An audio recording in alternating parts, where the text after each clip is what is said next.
Diego, Pau, te veo acalorado, ¿qué ha perdón, voy a pasado? guardar el abanico de mi abuela que me he robado. Pau, pero ¿cómo no voy a estar acalorado si cada vez esto está hecho un desastre? O sea, Con tu aquí abanico de en señora Lima, con el estás. abanico de señora de mi abuela que me he robado, el calor está terrible. Y ni siquiera hablar del norte.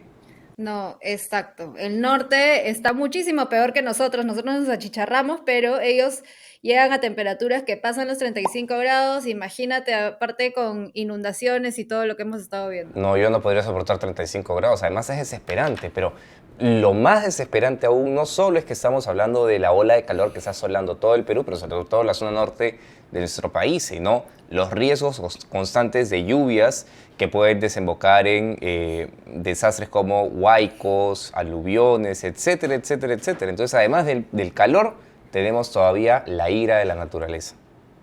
Ay, sí, pues sí, en verdad es terrible porque ves que se pierden vidas humanas, lamentablemente, y también enormes pérdidas económicas. ¿Cuánta gente que ha perdido su casa de nuevo? No, no Exacto, y pasa como nada. si no hubiéramos aprendido, porque en el 2017 hemos tenido un problema muy similar al que estamos pasando ahora. El fenómeno del niño no es algo inusual en nuestro país, pero mi pregunta es, ¿qué hacen las autoridades? Porque siempre se habla cuando ya el desastre está hecho, ¿no? Se dice, bueno, vamos a prevenir, pero siempre la misma historia.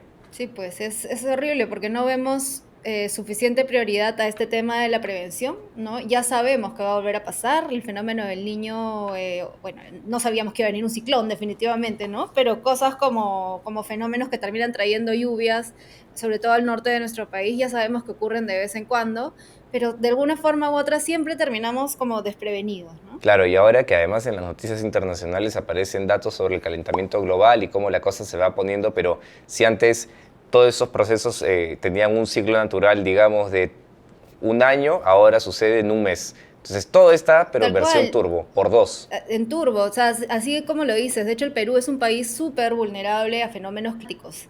Para tus datos, Diego, te cuento A que ver, entre 1970 y el 2016 tuvimos 105 desastres naturales y el 71% de ellos fueron provocados por fenómenos hidrobiológicos, o sea, wow. sequías, inundaciones, deslizamientos, heladas, ¿no? O sea, ya es algo que nos ha pasado recurrentemente en los años, ¿no? Y otra cosa a tener en cuenta y que creo que es bien importante porque también nos hace responsables a todos, es que nuestras ciudades en el país han venido creciendo de forma muy informal, ¿no? O sea, son Ujú. muchísimas las viviendas con riesgos enormes cuando hay desastres como estos. Exacto. Entonces, mi pregunta es, Pau, yo necesito más datos de qué es lo que se ha hecho realmente en todo ese tiempo, porque no creo que hemos pasado tantos años haciendo nada. Por favor, ilústrame. Hola, yo soy Paola del Carpio Ponce Yo soy Diego Salinas Rocha. y esto es ¡Desenredados! Desenredados. Un podcast coproducido por Redes y RPP. Bueno, Diego, como sabemos, las lluvias nos han venido jugando una mala pasada y sus consecuencias, sobre todo en las regiones del norte, muy en particular también en Piura. Y hoy queremos justamente aprender un poquito más sobre cómo esto afecta a su economía, que es de lo que hemos venido hablando en diferentes regiones, ¿no? Y qué tenemos que hacer para no seguir tropezando con la misma piedra, digamos, año a año, fenómeno a fenómeno, problema a problema. Así que por eso vamos a conversar hoy con el presidente de la Cámara de Comercio y Producción de Piura y les pido a todos que le demos una cálida bienvenida a Javier Bereche. Palmas, por favor, para Javier. Javier, bienvenido a Desenredados. Hola Diego, Paola, muchas gracias por la invitación y un saludo para toda su audiencia desde aquí, desde Piura. Muchísimas gracias. Yo siempre empiezo haciendo las preguntas más básicas y generales, ¿no? Que es más o menos el público que represento en este podcast. Entonces, te quiero preguntar lo que mucha gente siempre intenta comentar, pero ya con tu voz experta de por medio. ¿De qué forma es que estas lluvias han afectado la región norte del país? Me refiero a familias, personas en viviendas, pero sobre todo a la ciudad de Piura. Cuéntame, Sí. por favor. Podríamos separar en dos la respuesta, una que tiene que ver con la satisfacción de los ciudadanos, ¿no? Y la otra que tiene que ver con las actividades productivas y económicas de la región. En cuanto a la satisfacción de los ciudadanos, pues diremos que son, en resumen, tres cosas que nos ha traído primero Yaku, el ciclón, y ahora el fenómeno del niño costero, en el que estamos después de Yaku. Lo primero son inundaciones, ¿no? Lamentablemente, la región cuenta con cuencas ciegas, es decir, puntos ciegos, cotas muy bajas que empoza el agua, y al no contar con un sistema de drenaje para sacar el agua, pues esa agua lamentablemente termina dentro de las viviendas de los piuranos, ¿no? Entonces, esa es una primera afectación. La segunda son los desbordes de quebradas y ríos. El desborde no solamente genera el mismo efecto de la inundación, que inunda, sino también que aísla poblaciones o diferentes puntos de las ciudades, ¿no? Rompe carreteras, se lleva algún puente, aísla, y eso es una complicación también fuera de la inundación mayor, porque quedan desabastecidas muchas partes de una ciudad. Y tercero... Claro, para acceder a comida, por ejemplo. Por ejemplo, comida, por ejemplo, bueno, todo lo que necesitamos para nuestro día a día, ¿no? Claro. Y por otro lado, tenemos un problema que es aún mayor, ¿no? Que los dos primeros, que tiene que ver con las consecuencias de esas lagunas, de esos empozamientos de agua, que generalmente no es solamente el agua de la lluvia, de los ríos o las quebradas, sino que esa agua llega a los drenajes, a los desagües, ¿no? de las ciudades, y que emanan, ¿no? Y una vez que se van secando, van siendo drenadas, exacto, ese polvillo que queda genera enfermedades como por ejemplo el dengue, leptospirosis, enfermedades respiratorias, malaria en algunos casos, ¿no? Y que se nos suma una emergencia sanitaria a la emergencia, digamos, que generan las inundaciones, ¿no? Entonces, eso es en cuanto a los ciudadanos. Y en actividades productivas, pues Piura es una región agrícola, netamente, ¿no? Y que por lo tanto la primera actividad afectada es la agricultura familiar, ¿no? Porque el agua inunda sus cultivos, no hay dónde drenar el agua y por lo tanto se pudren los procesos, ¿no? Entonces, igual en alguna medida la ganadería son actividades que se ven impactadas, y sobre todo el transporte, ¿no? Porque como el agua interrumpe la conectividad vial, el transporte sufre mucho también de no solamente no poder pasar sus productos, sino que una vez que los pueda pasar a través de soluciones temporales, se duplican o triplican los precios, porque tiene que hacer transbordo de la mercadería o transbordo de pasajeros, nueva estiva, entonces hay un problema complicado que también favorece al desabastecimiento o favorece a la inflación, ¿no? Temporal que pueden tener las ciudades.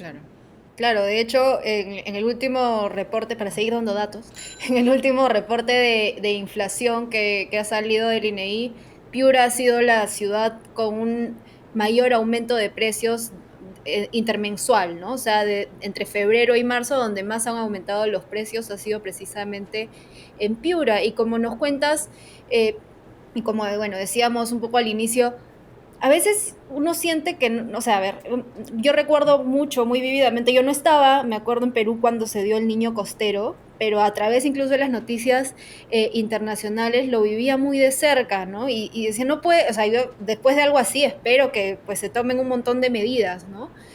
Pero se siente como que no se hizo tanto. ¿Qué tan cierto es eso, no? ¿Cuál fue el rol finalmente de esta autoridad de la reconstrucción? ¿Qué se hizo y qué no se hizo? Y ahí me sumo con lo de Pau, porque efectivamente mucha excusa que yo he escuchado dentro de todas estas catástrofes naturales era que muchas autoridades decían, claro, pero es un desastre natural.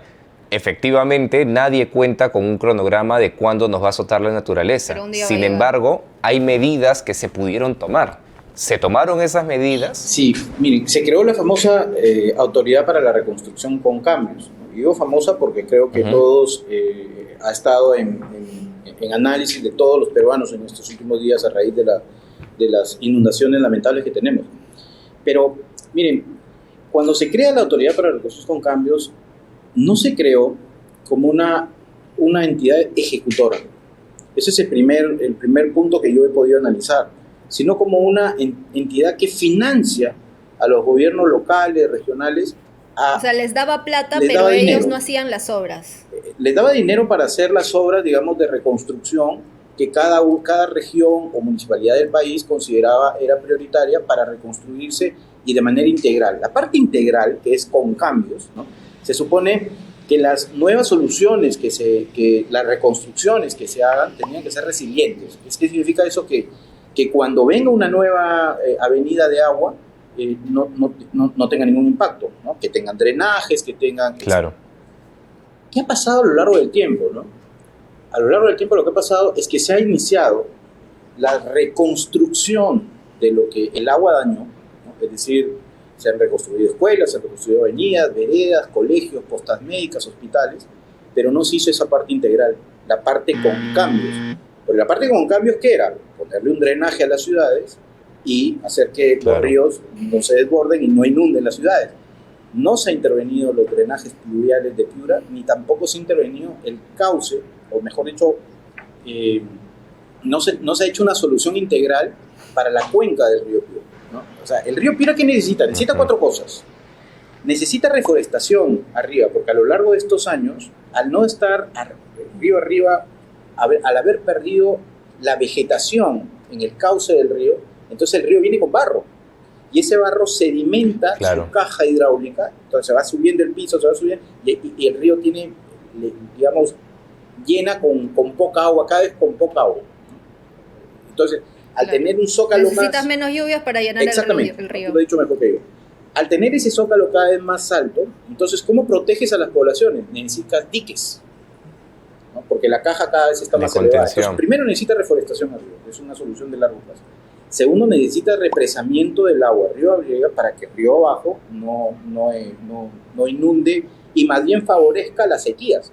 Porque inmediatamente después de un fenómeno del Niño viene el fenómeno de la sequía, ¿no? Es increíble, pero estamos inundados hoy y dentro de un año seguramente tendremos sequía. Entonces, el fenómeno del Niño en regiones similares a Piura, como California, por ejemplo, guardan el agua del fenómeno del Niño en acuíferos o en reservorios. Para los siguientes 10, 13, 15 años tienen agua para la agricultura, para crecer en frontera agrícola, para crecer en plantas de procesamiento. Entonces, segunda solución, represamiento.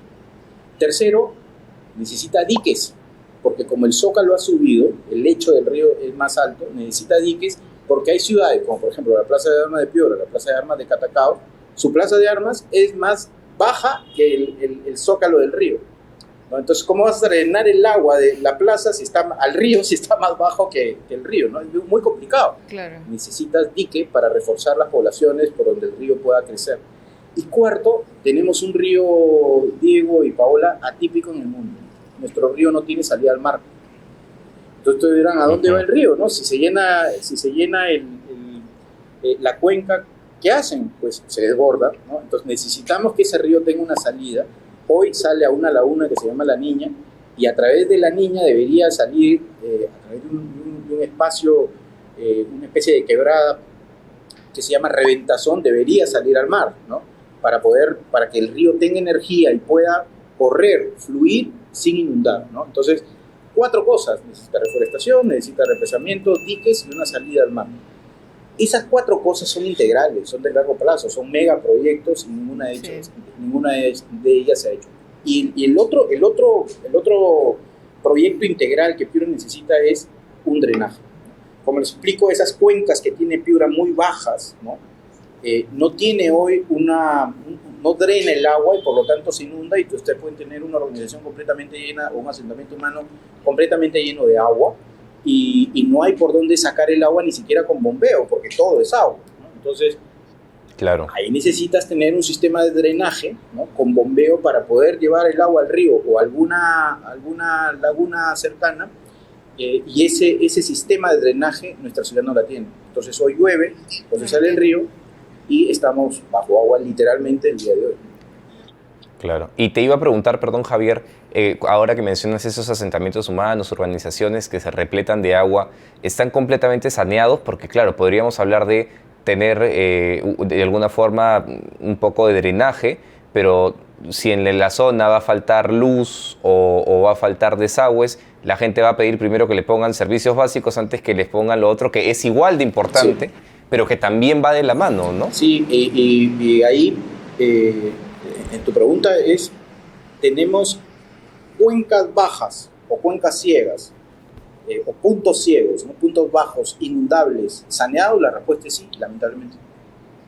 Y es que ese es otro problema que hemos heredado y que sigue avanzando en el Perú, no solamente en Piura, que es que damos autorizaciones o urbanizamos zonas de alto riesgo. A pesar del riesgo que eso conlleva. El caos de una quebrada, el hecho de un el cauce de un río, un punto ciego inundable, y lamentablemente no estamos hablando solamente de asentamientos humanos, hablamos de urbanizaciones de las más prestigiosas que ustedes puedan conocer en Piura.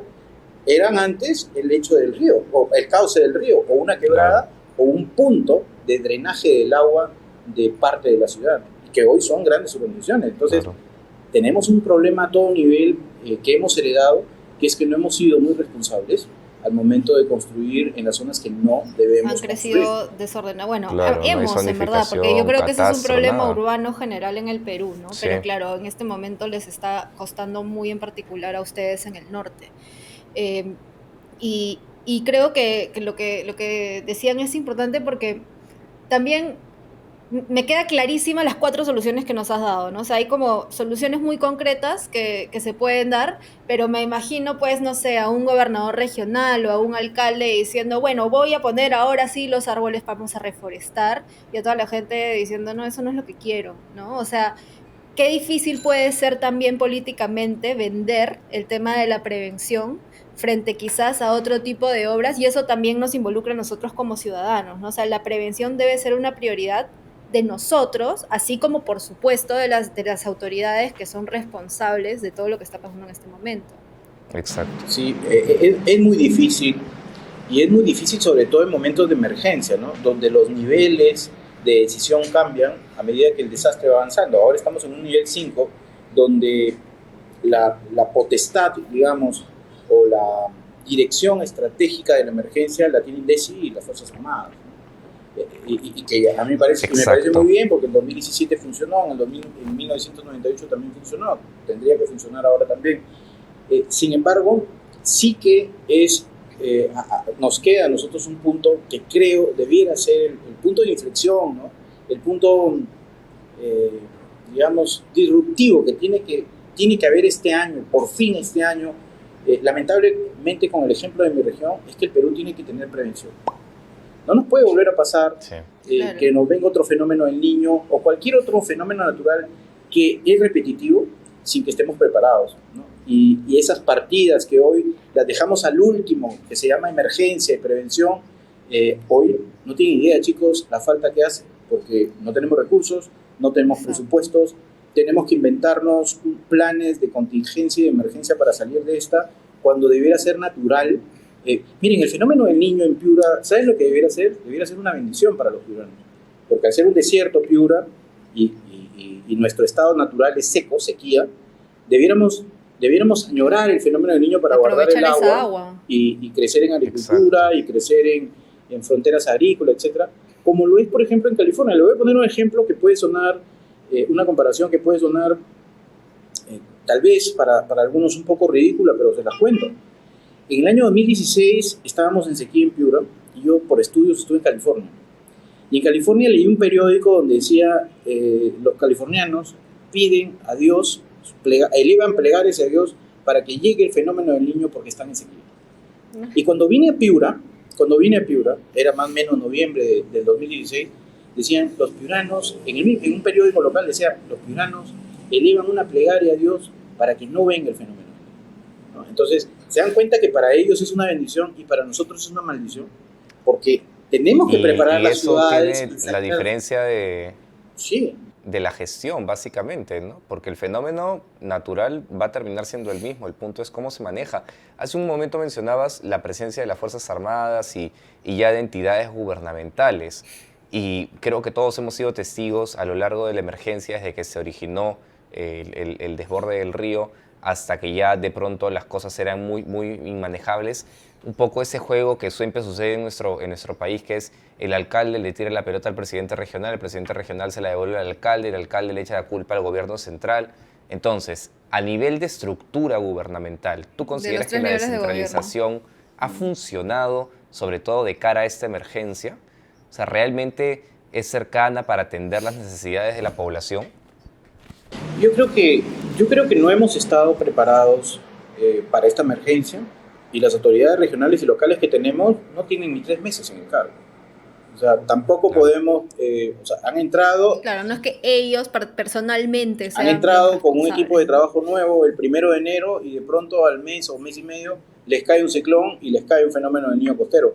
Es difícil, es muy difícil. Entonces, es muy difícil en este momento repartir responsabilidades. Lo que yo sí creo es que en el Perú sí tenemos instancias que debieran tomar la batuta y guiar y acompañar las decisiones en emergencia. INDECI es uno de ellos, la misma PCM, con el ministro Tarola gentilmente nos ha invitado a una reunión mañana para hablar de ese tema y le haré llegar todo lo que seguramente estamos hablando aquí y más. Pero lo que no puede pasar, Diego, Paola, es, por ejemplo, que nos quedemos sin recursos, ¿no? Es decir, el gobierno regional de Piura heredó una partida presupuestaria. La partida presupuestal de emergencia en el Perú es la 068, esa es la cuenta, digamos, ¿no? Donde uno alberga y guarda dinero para una emergencia. La 068 del gobierno regional tenía heredada, el presupuesto se hizo el año pasado. Cuando llegue el nuevo gobierno regional, hereda 3 millones de soles. 3 millones de soles. Para que tengan una idea y alguna comparación, solamente prepararnos para el dengue que hoy estamos viviendo, para un mes nos cuesta 12 millones de soles. Solamente eso. No estoy hablando de inundación, no estoy hablando de puentes caídos, no estoy hablando de recuperar una carretera, no estoy hablando de recuperar viviendas, no, solamente eso, ¿no? Entonces, la emergencia cuesta muchísimo, muchísimo dinero, ¿no? Y solamente teníamos 3 millones, que se agotaron en combustible, unas cisternas y unas motobombas en 3 días. Y el siguiente mes y medio, pues nos quedamos sin recursos. Y ahí es que el gobierno central tiene que entrar a tallar rápidamente, el Ministerio de Economía y Finanzas, rápidamente para poder disponibilizar recursos al gobierno regional y a los alcaldes. Hoy los alcaldes, no sé si han escuchado, están planteando una paralización o una protesta, ¿no?, contra el gobierno central, es porque no tiene recursos. Y eso es porque se anuncia mucho, ya destiné, ya he habilitado partidas presupuestarias para los alcaldes, para el gobierno regional, pero en la práctica, estimados amigos, eso no ha pasado. Hay unas promesas de que va a pasar, pero eso no ha pasado. Entonces, exacto. Y mientras tanto seguimos con el agua abajo, ¿no? También creo que hay que entender las dos partes, ¿no? Por un lado, el sentimiento de unidad que debe haber en el Perú ante una emergencia la compartimos. Pero por otro lado, hay una región que está bajo agua sin dinero. Y es comprensible también la actitud de los alcaldes de protestar, porque necesitamos recursos para salir adelante, ¿no? Hay que equilibrar ambas cosas. No, de acuerdo, o sea, qué difícil, ¿no? Y cómo, además, bueno, una reflexión que también no involucra a estas autoridades, sino probablemente a las anteriores y también a cómo comunicamos dentro del gobierno. No sé si vieron esta noticia de que solo el 1% de las autoridades había estado abriendo los correos que el CENEPRED manda de prevención, ¿no? Con la información de, bueno, esto va a pasar, hay tantas personas en riesgo, bla, bla, bla. Y eso como que nos habla un poco de esta cultura que tenemos que ir mejorando. Pero Javier, un poco ya para entrar a otros temas, además de la emergencia, pero que tampoco son temas necesariamente tan felices, el país ha estado involucrado en un montón de crisis, en realidad, entre que políticas, el COVID, la inflación a nivel internacional, y no necesariamente, claro, todas las vivimos de la misma forma, ¿no es cierto? ¿Cómo han sido los últimos meses en términos de las expectativas para invertir en el norte, en Piura en particular, ¿no? Mire, ¿cómo se han venido nosotros hace 22 años trabajamos mucho los piuranos, mucho, porque Piura es una región agrícola principalmente, somos pesqueros también, la cuarta parte de la pesca nacional es piurana, tenemos turismo, tenemos las playas más bonitas del Perú, tenemos muchas cosas, ¿no? Pero había algo que queríamos recuperar, porque Piura siempre ha sido un bastión de agricultura en Latinoamérica, no solamente en el Perú, y queríamos recuperar eso. Entonces se impulsó mucho la ley de promoción agraria, que se emitió hace 22 años, ¿no? Y que lamentablemente cuando llega el gobierno del presidente Castillo se derogó. Sin embargo, en esos 20 años, mientras duró, nosotros crecíamos a doble dígito. Entonces, ¿qué les quiero decir? Piura es una región que ha crecido tal vez en niveles más acelerados que el resto de departamentos del Perú. Y ahora somos una región que exporta en agricultura $2.000 millones a 60 países del mundo y somos número 1 en productos agrícolas de la mayor calidad, o mejor dicho, con clase mundial en el mundo, ¿no? Mango, banano, uva de mesa, arándanos, pimiento piquillo, espárragos, etcétera, paltas. Entonces, nos sentimos muy orgullosos de eso y eso también nos ha hecho concentrar nuestro quehacer en el trabajo. Respetando, digamos, las condiciones laborales, respetando la legalidad que puede haber tenido. Y de repente eso, a nosotros, nos ha focalizado en seguir desarrollándonos que en concentrarnos en ideologías o en disputas, sobre todo políticas, ¿no? Yo veo eso mucho en el norte, ¿no? Principalmente en Piura, ¿no? Cuando hay una revuelta social, en Piura casi no nos plegamos porque estamos trabajando, ¿no? Y estamos ocupados en aprovechar las ventanas que el COVID nos ha dejado. O sea, el COVID le cambió la mesa al mundo. Y, sí, pues. y no sé si ustedes han escuchado, pero todo el mundo tomaba vitamina C, vitamina D, vitamina E. Esas son las frutas que nosotros exportamos. Entonces nos compraban 20% más al mes. Aprovechando esa oportunidad. Mientras otros estaban con otro foco, nosotros estábamos exportando frutas. Y había que aprovechar. Y bueno, las expectativas decrecieron lamentablemente con el presidente Castillo. ¿Por qué? Porque ya no habían empresas extranjeras o peruanas que querían invertir y crecer en frontera agrícola, más tierras o en planta de procesamiento para exportar. Sin embargo, con el gabinete nuevo de la presidenta Boluarte, que nos parece un gabinete muchísimo más técnico y de carrera, las expectativas empresariales y de inversión privada han crecido este año, ¿no? Y eso es algo bueno. Hemos retomado el camino y empezamos este año pues con una ilusión y además con fuerte trabajo para todo el mundo. Y lamentablemente estamos viviendo esto, ¿no? Que es un bache en el camino, lo vamos a superar, pero hoy necesitamos el concurso de todos, sobre todo presupuestos para sacar adelante a la ciudad, ¿no? Pero es básicamente claro. Eso, ¿no? Yo creo que es en qué focaliza, en qué está concentrada y cuál es la ocupación de la región, de los ciudadanos de la región.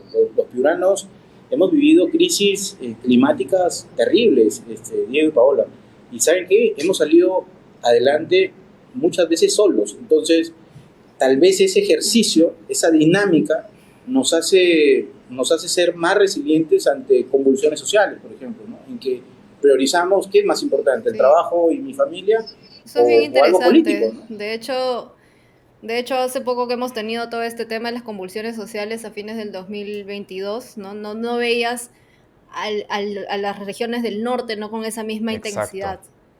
Lo cual sí es bastante interesante. Y bueno, ya tenemos que ir cerrando porque acá nuestra productora es así. Ya nos está mandando el cronómetro. Sí. Pero yo quería solamente cerrar con una reflexión, Javier, y es quizás tú que eres justamente de la Cámara de Comercio y Producción, ¿no? También, ¿cuál es el rol que puede llegar a tener el sector privado para alimentar esta cultura de prevención, tanto en las autoridades como en los ciudadanos? Sí, mira, quería, gracias por inducirme a esta respuesta, porque tu pregunta me cae precisa lo que quería decir en el cierre. El sector privado es responsable de muchas cosas también, y los temas preventivos de repente somos los que más nos afectamos, y por lo tanto se afecta a la población porque damos trabajo a los piuranos en momentos como este.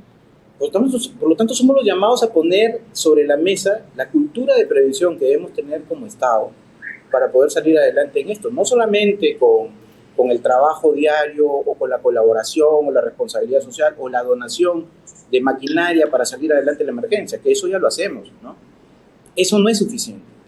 Tenemos que ponernos a participar. Por eso les decía, mañana va a ir el gobernador, el alcalde de Piura con el premier y voy a ir yo, ¿no? Porque también tenemos que poner la voz de los privados en cómo podemos aportar e involucrarnos en la prevención. Miren, les voy a decir algo, Diego y Paola. Nosotros hemos participado en estas circunstancias, como sector privado, a Piura, a la ciudad de Piura, al CADE, que es la conferencia anual de empresarios más prestigiosa del país. Y les hemos dicho a los organizadores del CADE, no solamente que estamos preparados para atenderlos, y estaremos preparados para atenderlos, sino que vengan a Piura a sesionar en un CADE tan bonito que les vamos a preparar, para poner como uno de los ejes de discusión el tema de prevención. Y que del CADE surja un entregable para el país, tanto para el sector público y para el sector privado, de lo que tenemos que hacer para estar más prevenidos ante desastres naturales. Tú lo has dicho muy bien, Paola, no vamos a dejar de tener desastres naturales, vamos a tener muchos en adelante, es la vida, es el mundo. Y no prepararnos y seguir de espaldas a la prevención nos está trayendo muchos más costos, ahora si lo vemos en temas financieros, sociales y económicos, que si invirtiéramos en obras de prevención. Exacto.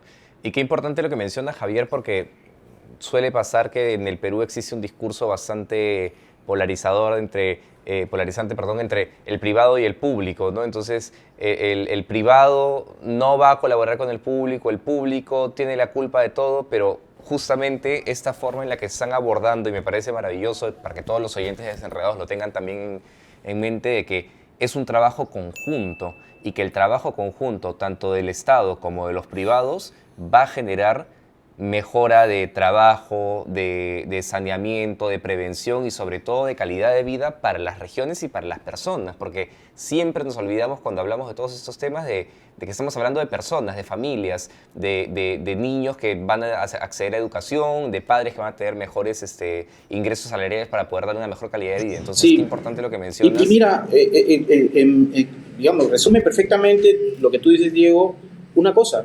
Nosotros, el sector privado, somos responsables del desarrollo productivo y económico de una región.